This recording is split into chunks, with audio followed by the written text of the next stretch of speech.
Buenas tardes. En primer lugar, Cacho y yo queremos expresar nuestra gratitud a quienes han hecho posible desde la Cátedra Casado Soto de la UNATE y a la Fundación Botín que podamos reunirnos en este espacio, tanto presencial como virtualmente, para presentar el archivo Mazo, Recuerdos que miran al futuro, registro fotográfico de los años 50, 60 y 70. Probablemente si hubiera estado él presente, nos sorprendería con alguna frase latina conteniendo la palabra universitas, así como otra igual de oportuna en griego, incluyendo cátedra y filosofía. Por lo tanto, nos parece oportuno empezar con esta faceta, la mirada del filósofo Juan Antonio Mazo y el arte de documentar. El hecho de que nuestro padre fuera licenciado en Filosofía y Humanidades y sea el autor del inmenso archivo Mazo, con más de 230.000 negativos que documentan la vida en Santander, no es una contradicción, sino una sinergia intelectual. La filosofía, como disciplina, busca la comprensión del ser, la sociedad, la ética y la estética. Cuando esta formación se aplica a la fotografía, el resultado es una obra que trasciende la mera captura visual para convertirse en una narración gráfica cargada de significado y crítica social. Conexiones clave. La ética del documento, ser y sociedad. Un filósofo entiende la importancia de la memoria y el testimonio.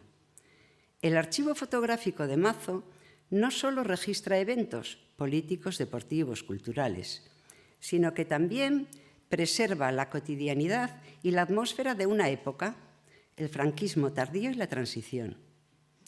La lente de Mazo se convierte en un instrumento ético para dar voz a la historia no oficial, capturando la vida de la gente común, los accidentes y las pequeñas historias que conforman la verdad social.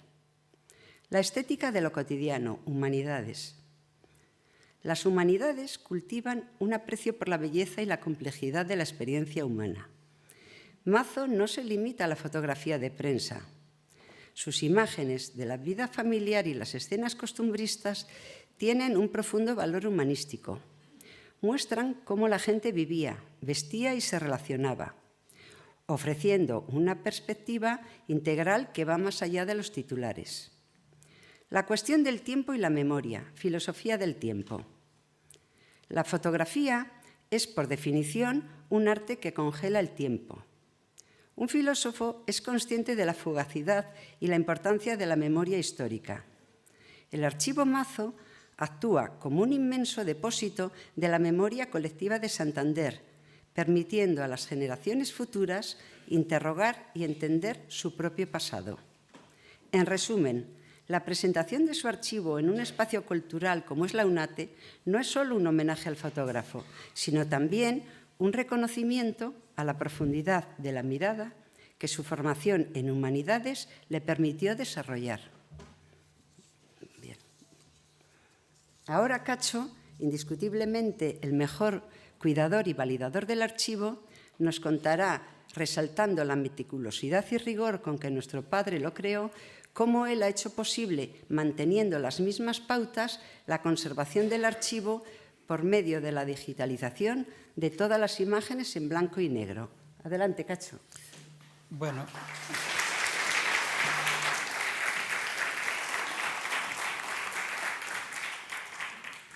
No se puede hablar mejor de lo que tú has hablado. Mercedes, gracias.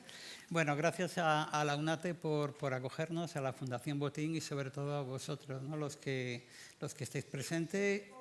Se oye... espera, es que tengo...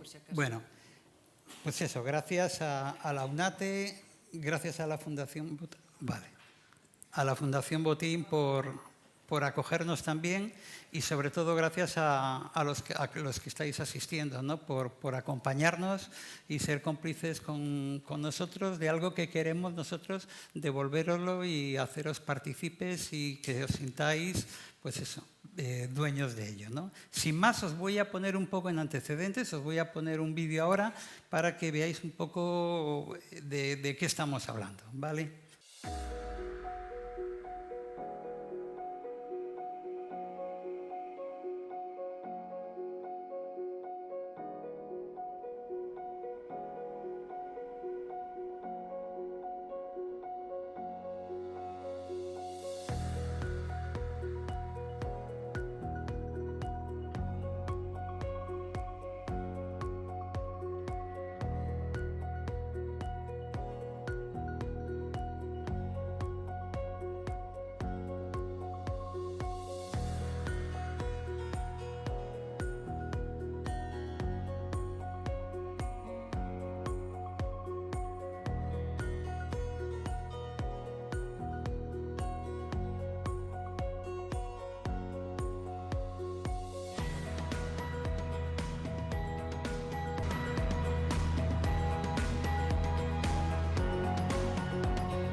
ahora voy a ya entrar en materia. Bueno, lo primero, esta imagen un poco representa un poco cómo se veía él a sí mismo y el mensaje que quería transmitir. Se define como reportero gráfico, luego os explicaremos un poquitín más, y él siempre quiso identificar su faceta profesional con una imagen que visualizase muy bien lo que era el trabajo que él realizaba, ¿no? Esa famosa firma Mazo seguro que muchos de vosotros la reconoceréis porque en vuestra casa tendréis fotos en vuestros cajones, en vuestros álbumes de fotos que llevan abajo la firma Mazo. Bueno, pues aquí el archivo desde el minuto 1 concibió que desde la primera foto que hizo se ocupó de clasificarlo, de datarlo y de ordenarlo. Es curioso cómo él en estos impresos que vemos ahí, que en su momento se los encargaba a la imprenta Guzmán, cómo ya numeraba cada uno de los rollos que realizaba, databa con la fecha. El operador de quién era el que hacía las fotografías habitualmente era él, pero en algunas ocasiones ha habido con compañeros de profesión, con Ortega y tal, que han compartido imágenes. En alguna ocasión ya luego, más adelante, me iba incorporando yo con algunas fotografías que iba haciendo, ¿no? Con qué cámara se hacía y, bueno, una breve definición de qué contenía cada uno de sus rollos. Yo creo que eso es uno de los valores grandes de este archivo. No solamente el que existan y que existan 200.000 imágenes, sino el orden y la datación y la documentación sobre esas imágenes. Eso nos posibilita que bien por tener una fecha podemos acceder a esa fecha y ver qué es lo que tenemos. Pues es que el 15 de octubre de 1955 ocurrió no sé qué. Bueno, podemos acudir al archivo y podemos ver qué es lo que contiene el archivo, ¿vale? O a veces al revés, o sea, por una imagen vemos, oye, ¿y esto cuándo ocurrió? Pues hombre, ¿qué pasó o en qué condiciones se desarrolló esto? ¿Vale?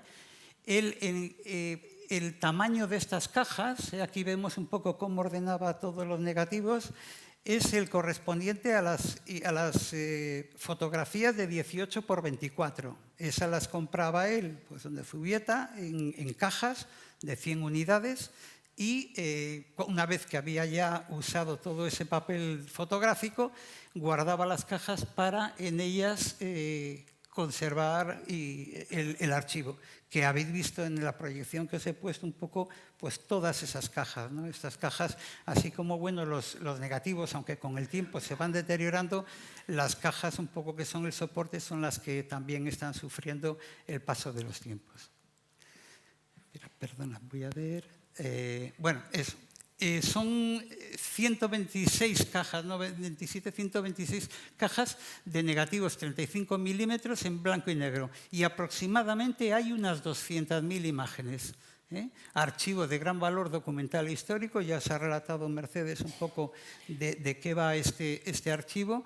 Y el periodo de realización, las primeras imágenes son de 1947 y luego él, cuando ya se jubila, es en 1982. Bueno, lo primero que hice yo hace mucho tiempo fue un poco ir viendo rollo por rollo y en una hoja Excel, ya cuando tuve pues, de mis primeros ordenadores, fui anotando qué había en esa caja, en esos rollos y qué contenido pues había. Y esa fue una primera hoja Excel que elaboré y me quedé en los años 70. ¿Sí?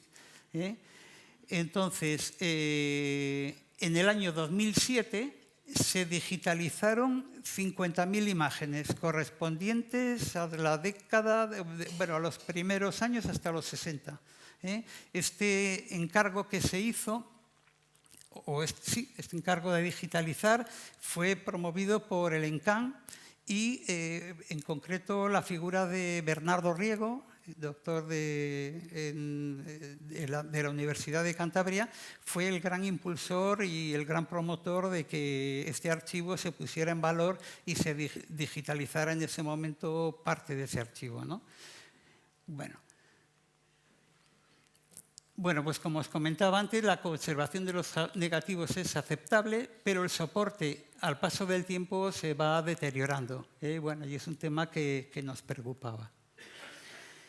El trabajo que yo sobre todo ya intensifiqué cuando me jubilé ha sido el de digitalizar todos los negativos que no estaban digitalizados. Entonces, con lo cual ya no solamente esos 50.000 primeros negativos se digitalizaron, sino que todo lo demás ya está digitalizado.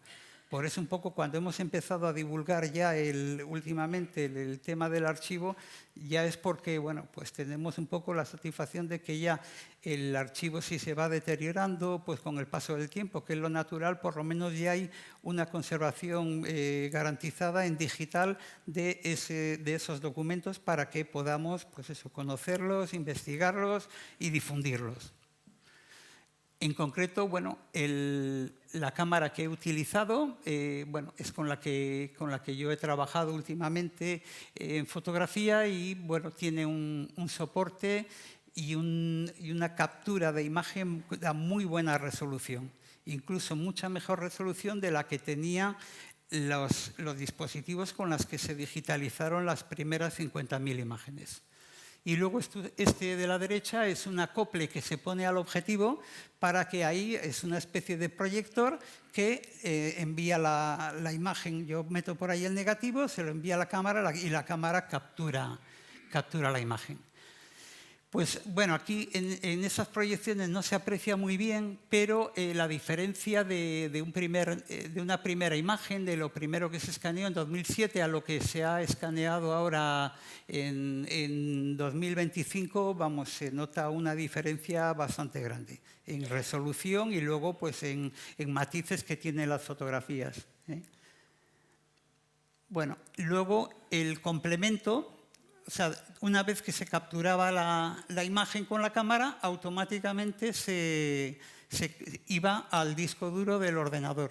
Y en concreto el iMac que utilicé, pues el iMac Retina, y ahora he cogido un MacBook Pro pues porque la tecnología, sobre todo los programas informáticos que utilizamos, cada vez tienen mayores prestaciones, con la inteligencia artificial y tal, y entonces el equipo que utilicé en ese momento se me quedó un poco caduco ya y he tenido que adquirir un nuevo equipo. O sea, la tecnología va evolucionando constantemente y entonces, pues, para poder atender los requisitos de dar solución a las necesidades de divulgación de estos archivos, pues hay que tener unas herramientas pues, muy, muy potentes.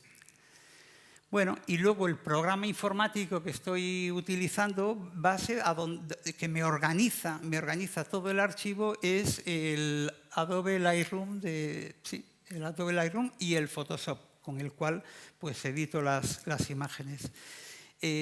Esto, no sé si lo pongo aquí, bueno, la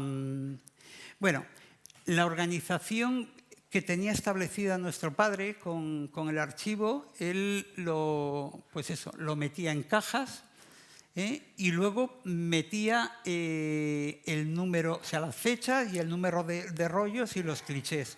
Bueno, pues la trazabilidad que ha tenido ahora el paso a este programa informático, al Lightroom, me lo admite perfectamente. O sea, parece mentira que algo que él empezó a hacer en los años 50, hoy en día, en 2026, 70 y tantos años después, encaje perfectamente y vamos, o sea, fluya el trabajo. O sea, yo hago un disparo y automáticamente el programa le digo, métemelo en la carpeta, o sea, en la caja esta y en la carpeta correspondiente al número de rollo. O sea, es francamente increíble y la visión que tuvo él, cómo estructurarlo de tal manera que la tecnología de hoy encaja perfectamente, con lo cual pues ha ayudado muchísimo.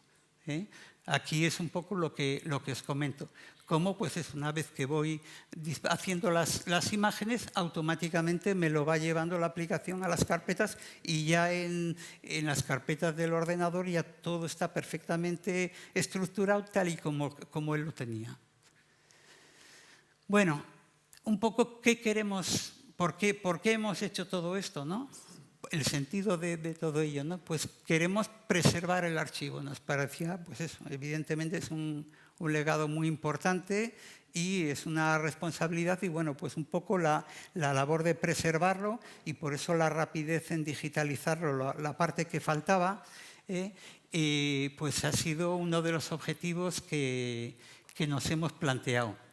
Bien es cierto que también hay una parte importante del archivo que no hemos hablado de ello y yo de momento estoy un poco desentendido, que es la parte de las fotos en color. A partir de los años 70, él incorpora pues eso, hacer las fotografías en color. Lo que pasa es que ese va a ser otro apartado, va a ser más complicado porque ahí sí que ha habido una degradación muy importante de los archivos, de los negativos, del soporte, porque ahí es mucho más crítica, pues eso, la distorsión y la degradación del negativo es tremenda. Pero bueno, esperemos que podamos en su momento hacer un buen trabajo con ello, pero de momento nos hemos centrado sobre todo en salvaguardar la parte de blanco y negro.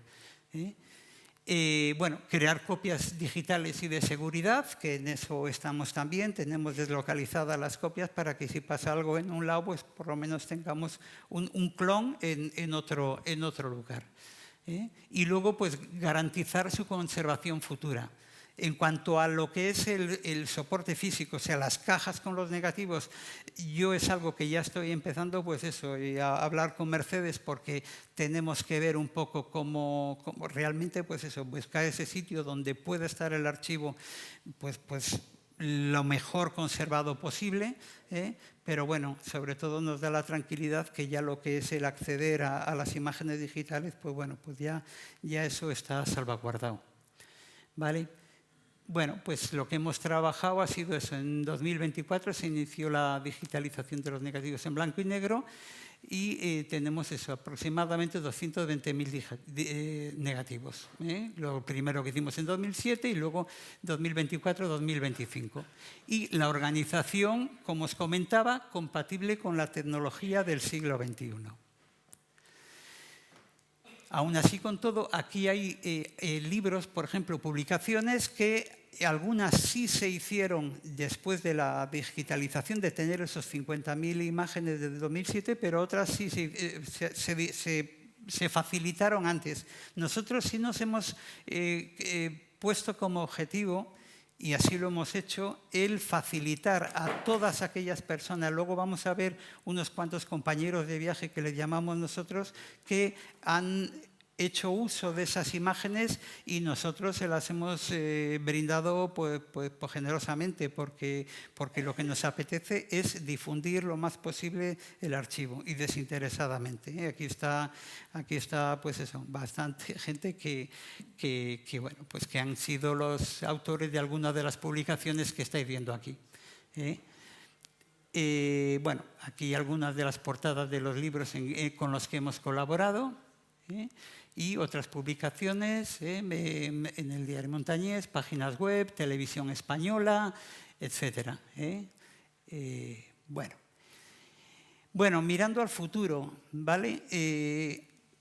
Esto se ha podido hacer aquí y ahora porque la tecnología nos lo permite. Esto lo ideal hubiese sido haberlo hecho hace varios años, pero bueno, ni nosotros teníamos el tiempo disponible para podernos dedicar a ello, ni tampoco la tecnología estaba lo suficientemente evolucionada y sobre todo accesible. Porque claro, sí había tecnología y había escáneres como esos de 2007, pero yo nunca supe lo que pudo costar aquella digitalización primera, pero debió de ser una cantidad muy importante de dinero. Claro, eso en concreto, pues eso, para mí era inalcanzable. Lo que pasa es que ya en 2024, con estos dispositivos que os he ido comentando, pues hombre, ha costado dinero, pero bueno, por lo menos he podido realizar un trabajo más que digno y lo hemos podido sacar adelante. Vale, pues entonces, bueno, uno de los objetivos que tenemos es aquellos 50.000 negativos, volverlos otra vez a digitalizar con la nueva tecnología para tener todo en la mejor disposición posible. estudiar, como os comentaba también, la digitalización del archivo en color y seguir divulgando el archivo como lo hemos venido haciendo y aprovechar las ventajas de las nuevas tecnologías, ¿eh? Y luego promover iniciativas encaminadas a divulgar el archivo adaptado a las personas con diversidad funcional. Yo no sé si por muchísimas razones tenemos esa especial sensibilidad hacia las personas que puedan tener más dificultad intelectual o visual o lo que sea, pues para que ellos también puedan disfrutar y puedan tener, pues que sea su propio álbum de fotos el archivo Mazo. Bueno, pues para ilustrar esta idea, pues aquí vemos una imagen del año 73, cuando en el aula de niños con discapacidad auditiva en la obra San Martín, pues les pusieron los primeros aparatos pues, para poder trabajar el tema de la audición. Bueno, aquí, pues quizá, esto era pues una ocurrencia que tuve yo cuando preparé el PowerPoint, digo, bueno, voy a preguntarle a la inteligencia artificial que me diga un poco a ver qué le parece la fotografía, ¿no? Y entonces un poco la describa para aquellas personas que tienen dificultad auditiva y bueno, pues puedan un poco saber en qué consiste el archivo. Voy a ver si encuentro... ¿Podrías definir brevemente para personas con discapacidad visual y personas con discapacidad intelectual esta imagen que te adjunto? Bueno, se oye claro. muy... Aquí tienes una descripción breve adaptada para una persona con discapacidad visual e intelectual. La imagen es en blanco y negro. Se ve a dos niños pequeños jugando en la calle, junto a un coche antiguo. Uno de los niños, un niño rubio, está de pie al lado de la puerta del coche, mirando hacia la cámara. La otra, una niña con el pelo oscuro, está agachada en el suelo sonriendo. Detrás se ven más coches y una pared con árboles y casas al fondo. La escena parece de hace muchos años y transmite un momento alegre y tranquilo. Bueno, pues es una iniciativa, es una idea. Antes me preguntaban, pues me decían, oye, ¿y cuál va a ser el futuro del archivo? ¿No? ¿Qué queréis hacer con ello? Pues yo pienso que un poco, sí quiero un poco pasaros también la pelota a vosotros, que sea responsabilidad de todos, que todos tengamos, pues eso, ideas, iniciativas y aportemos y digamos, pues mira, pues esto me gusta, no me gusta, y bueno, pues eso, que lo sintamos como propio, ¿no? Bueno, el contenido de la página siguiente, que conste como propuesta a quien corresponda, digo. Aquí ponía un símbolo yo de alarma, warning. Y entonces, bueno, yo, por ejemplo, propondría, ¿no? Porque a veces, bueno, he visto por el esfuerzo que hacen compañeros que quieren hacer exposiciones, pues oye, el positivar y el hacer unas imágenes en papel, a unas dimensiones adecuadas, enmarcarlas y hacer una exposición, francamente, pues oye, requiere pues unos recursos, pues eso, de materiales y económicos de mucho calado, ¿no? Y entonces, pues un poco para democratizar eso, yo creo que hay tecnologías hoy en día y a mí se me ocurría, digo, pues imaginaros en un museo una sala de pantallas digitales de gran formato, como hoy vemos en los almacenes de grandes superficies, un poco, pues eso, qué tipo de pantallas hay hoy que podrían dar a muy buena resolución y podríamos organizar o se podrían organizar exposiciones pues temáticas por contenido, pues por la mañana no sé qué, por la tarde otro. O sea, podría dar una versatilidad muy grande y a un precio francamente razonable, ¿no? Bueno, por ahí seguiremos investigando, seguiremos luchando y veremos a ver dónde llegamos. Bueno, luego también esperemos que la proliferación de museos que se han creado y se están creando den cabida de manera permanente a este tipo de archivos de gran valor documental, histórico y cultural. Nosotros somos los dinamizadores del archivo Fotomazo, pero creemos que yo cuando oigo la palabra archivo se me ponen un poco los vellos de punta porque archivo me da la sensación de claustrofóbico, de encerrar y de ala, ahí te encuentro. Las instituciones tienen un problema serio, muy grave, por la cantidad de fondos que disponen, pero bajo mi punto de vista la dificultad que tienen para poner, para difundir y para mostrar ese archivo, ¿no? Nosotros, pues eso, es un privilegio que en su momento no cedimos el archivo y bueno, pues hemos llegado a día de hoy, a 2026, en los cuales estamos haciendo todo lo posible por haceros cómplices del contenido de este archivo. Y lo que os comentaba, la tecnología actual permite resultados excelentes a bajo coste. Nuestro proyecto garantiza la preservación de la memoria visual y archivo fotomazo presente y futuro de la fotografía documental. Cuando yo veo esta imagen, y bueno, pues cuando veo esto digo, y cuando yo me pongo a trabajar en el archivo y estoy digitalizando y veo lo que hay, digo, mira papá, o sea, tú no tienes ni idea de el trabajo que tú has hecho, o sea, lo que hay, lo que se puede hacer hoy en día con ello, ¿no? Pero luego realmente lo reflexiono y digo, sí, vaya si tenía idea, de lo que estaba haciendo. Bueno, pues el archivo fotomazo está preparado, porque difundir el pasado es la mejor manera de mantenerlo vivo. Y gracias por vuestro apoyo. En cierta ocasión pregunté a mi padre el porqué de mi fotografía de primera comunión la había realizado Ángel de la Hoz, siendo él fotógrafo. Su respuesta hoy es cuando realmente cobra sentido. No te equivoques, Ángel es fotógrafo, yo reportero gráfico. Vamos a dedicar este documento excepcional a nuestro padre y a sus amigos, por aquello de que debieron pasar 2 días en septiembre de 1966 de auténtica diversión, como se desprende de las imágenes captadas por Nodo, así como del reportaje gráfico que lo acompaña. Esperemos que de alguna manera llegue a saber que efectivamente hemos captado el mensaje. Adentro vídeo. Para poner en contexto el reportaje que ahora presentamos, debemos mencionar a 2 figuras relevantes de aquella época y hoy imprescindibles para entender lo que supuso la cultura desde el punto de vista de 3 amigos que coincidieron durante décadas para dejarnos todo un tesoro único por sí solo. Se trata de Manolo Arce, escritor y propietario de la Galería Sur; Víctor Merino, restaurador y precursor de la nueva cocina en Cantabria y propietario del Riojano; y Mazo, reportero gráfico. No solo hicieron las delicias de quienes estuvieron en las reuniones en el Riojano con pintores en directo dando color a las tapas de las cubas que después pasarán a formar parte del Museo Redondo, sino que también nosotros tendremos con el tiempo el privilegio de disfrutar las imágenes como si allí estuviéramos presentes.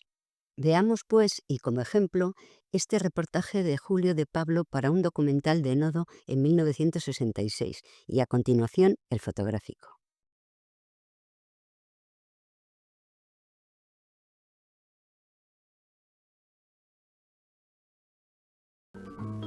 En el Palacio de la Magdalena se realizaron por los años 50 los primeros cursos de verano de arte contemporáneo. Desde entonces, Santander acusa la presencia de artistas que se inspiran en motivos de la naturaleza cantábrica.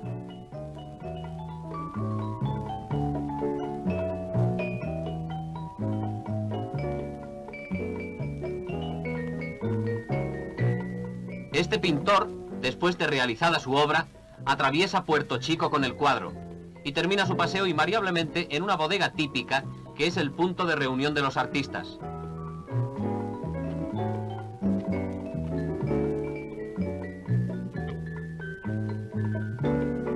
Aquí se refresca con el mejor estilo español.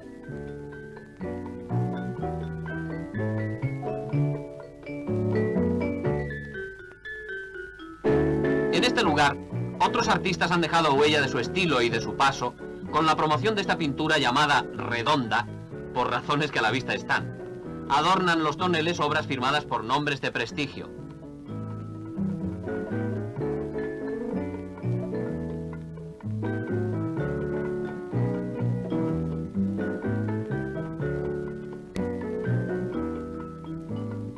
Y entre suculencias para el paladar, nuestro pintor consume su turno en uno de los barriles.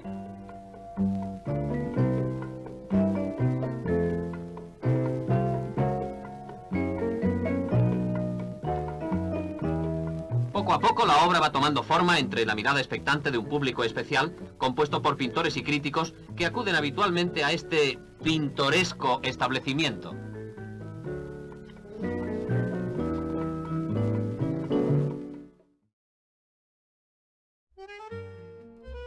En el reportaje podemos ver que se realizó en 2 jornadas, una primera nocturna en la cual parece que vino con las cámaras de Nodo a rodar en la bodega del Riojano, quizá para reconocer un poco el entorno. De hecho, ahí les vemos acompañando a Julio de Pablo con Víctor Merino y con Manolo Arce visitando el contenido del Museo Redondo. Al día siguiente empezamos a ver fotos en la playa, en la cual están las cámaras y Julio de Pablo dando los últimos toques a un cuadro. En estas imágenes observamos perfectamente lo que pudiéramos definir como un making of, es decir, cada uno de esos momentos, de los detalles, de las anécdotas, de las curiosidades, de los distintos encuadres con los que tomar constancia, tanto del entorno de la playa del Sardinero donde se estaban realizando, como de las personas que lo presenciaban, y como los propios protagonistas de ese reportaje. Una vez realizado, contemplamos cómo van saliendo de la playa con la hija de Manolo Arce, por tanto, curiosamente, el cuadro del pintor. Las siguientes escenas se ruedan en la zona de Puerto Chico.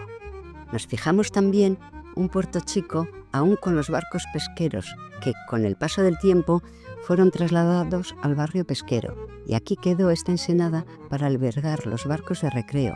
La siguiente escena ya es la llegada al Riojano. Es curioso también ver un carro con un burro en la puerta del restaurante y el trajín de gente que viene y va y que hace un impacto muy llamativo en las imágenes rodadas por el Nodo. Aquí sorprende ver cómo va a entrar el pintor. Le vemos desde fuera y la escena siguiente o la fotografía siguiente vemos desde dentro que va a inmortalizar la entrada de Manolo Arce y detrás de él la entrada del pintor, con lo cual imaginamos que ahí pararía todo el montaje para que pudiera Mazo pasar a tomar esa instantánea, algo muy característico en él. Y ahora vemos 2 fases. En primer lugar, para los que conocieron el Riojano, la parte de arriba, un poco el comedor privado donde se ruedan secuencias del reportaje con distintas imágenes de luces de las cámaras, y hay una de ellas en la que está Víctor Merino encima de una mesa sosteniendo el foco de los reporteros de Nodo. Creemos que esta es una anécdota muy curiosa de este reportaje. Y ahora vamos a lo que es ya el momento en sí de la pintura. La puesta en escena, a decir verdad, es espectacular, porque el Riojano está con su trajín habitual de comensales en un lado y en otro, pero el pintor Julio de Pablo va a reflejar su obra de arte, la va a realizar subido en una mesa en la cual están comiendo o cenando clientes del propio restaurante. En el vídeo vemos como uno de ellos es el pintor cántabro Ramón Calderón y cómo otro de los comensales le acerca el pincel a Julio para que siga realizando su obra. Hay música en directo, captando Mazo la imagen del guitarrista. Siguen más planos de la acción de Julio pintando la tapa del barril y también vemos a los cámaras tomando cumplido detalle de lo que se está produciendo en el Riojano. Realmente el reportaje es amplio y detallado, distintos encuadres, distintos lugares. El fotógrafo más arriba, más abajo, intentando reflejar y captar todo. Tampoco olvida mostrar el rincón donde se depositan la cámara de vídeo, foco y el trípode durante el descanso. Y casi para finalizar, vemos también a Julio de Pablo departiendo con algunos de los comensales y amigos que estaban allí repartiéndose unas copas de vino, ya con la satisfacción del deber cumplido.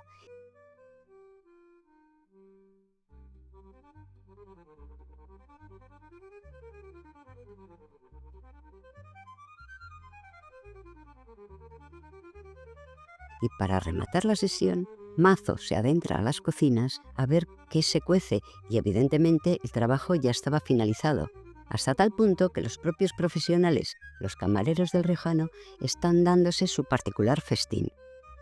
Entre ellos, recordemos a Manolo, que fue durante muchos años jefe de sala tanto en el Riojano como posteriormente con Víctor Merino en el Molino de Puente Arce. Y esto es todo. Por último, si tenéis la ocasión de volver a ver el Nodo, observaréis que él no aparece ni un solo segundo en el vídeo. Siempre sabía colocarse de manera que no molestara.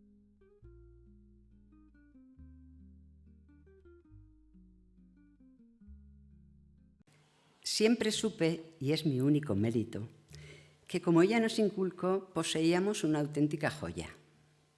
El dedicarle a Feli, nuestra madre, este reportaje es debido a que, tal y como se recoge su expresión en una de las imágenes, debió ser un día muy feliz y de maravillosos recuerdos para ella.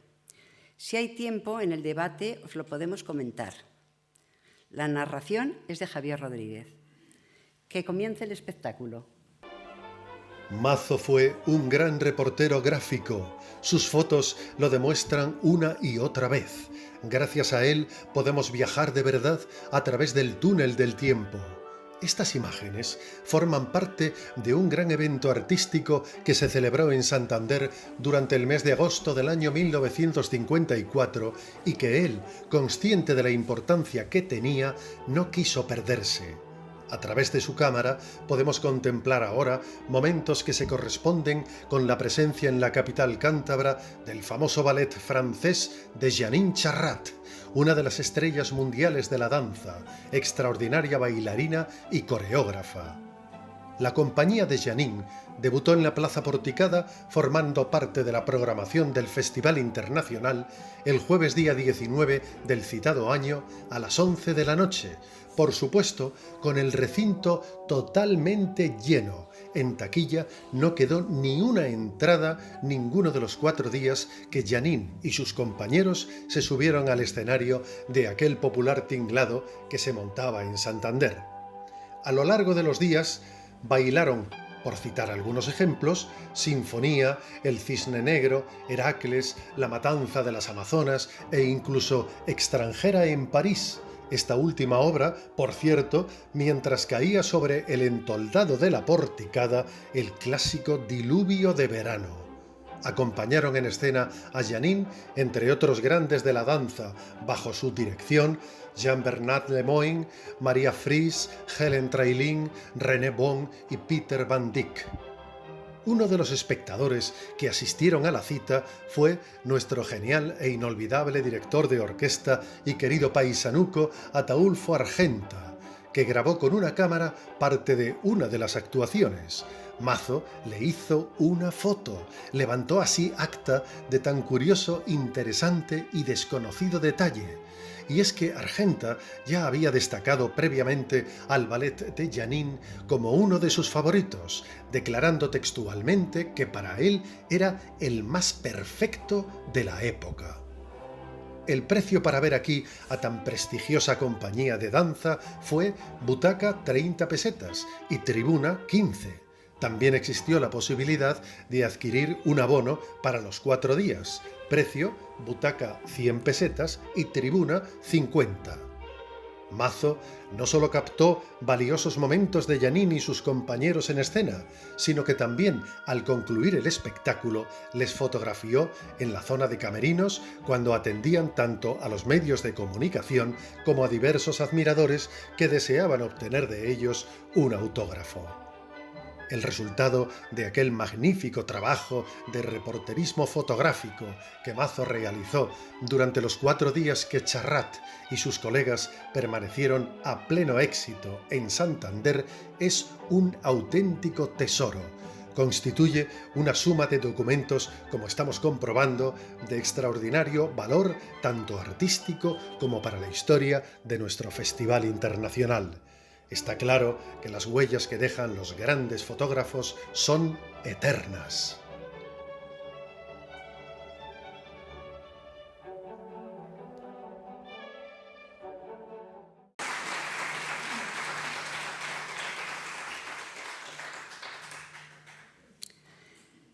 Solemos creer que la memoria es un frío archivo de datos, pero el lenguaje nos revela otra verdad. Recordar, en su raíz más profunda, no es un simple acto mental, sino un viaje de regreso. Es volver a pasar por el corazón lo vivido. Y para terminar, os invitamos a guardar estas imágenes y a permitir que esta experiencia vuelva a latir en todos nosotros. Sin más, veamos este cachito del archivo Fotomazo.